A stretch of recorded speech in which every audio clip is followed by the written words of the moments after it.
সামাজিক মাধ্যমে মৃত্যু সংক্রান্ত বিভ্রান্তির একদিন পরেই ক্ষমতাচ্যুত সাবেক প্রধানমন্ত্রী স্পষ্ট করলেন তিনি বৈধ সরকার ছাড়া দেশে ফিরবেন না। সম্প্রতি সামাজিক মাধ্যমে ভাইরাল হয়েছে শেখ হাসিনার মৃত্যুর গুজব, যা মূলত একটি ভারতীয় নারীর ছবিকে বিকৃত করে প্রচার করা হয়েছে। ফ্যাক্ট চেক এবং কর্তৃপক্ষ নিশ্চিত করেছেন ছবিটি সম্পূর্ণ মিথ্যা ও বিভ্রান্তিকর।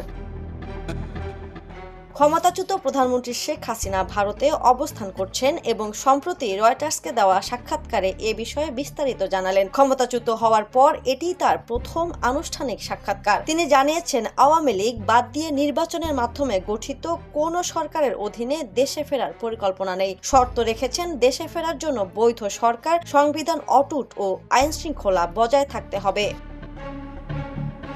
নোবেল বিজয়ী অধ্যাপক মোহাম্মদ ইউনূসের নেতৃত্বে চলমান অন্তর্বর্তীকালীন সরকার দেশের প্রশাসন পরিচালনা করছে। তার বক্তব্য অনুযায়ী পরিবার বা নিজে আওয়ামী লীগের নেতৃত্বে নাও থাকতে পারেন, তবে এটি তার ছেলে সজীব ওয়াজেদ জয়ের পূর্ববর্তী মন্তব্যের সঙ্গে কিছুটা ভিন্ন।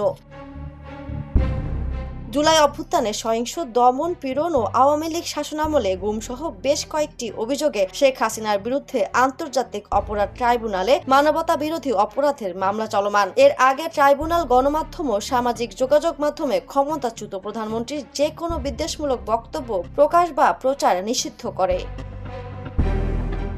Desk report, the news. দেশে দেশে সবার সাথে দ্য নিউজ।